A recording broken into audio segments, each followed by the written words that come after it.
But I've always believed that building a learning organization is not the responsibility of an HR function or of the L&D function. I think it starts at the top. There has to be a strategic KPI for the CEO and the entire executive team that learning is a priority in the organization, right? Otherwise, left to just L&D teams, it's only then a matter of time when budgets get cut or when priorities get changed that learning takes a backseat. Feel that we want to make a robust learning organization.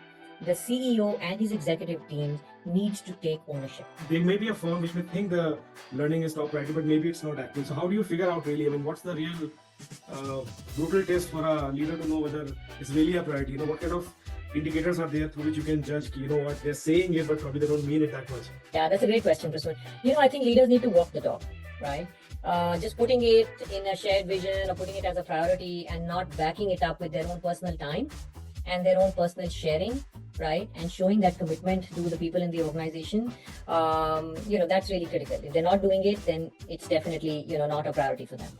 I'll try and answer that question in a different way. So what are some of the indicators that it's not a learning organization, right? So where the leadership is not giving it priority.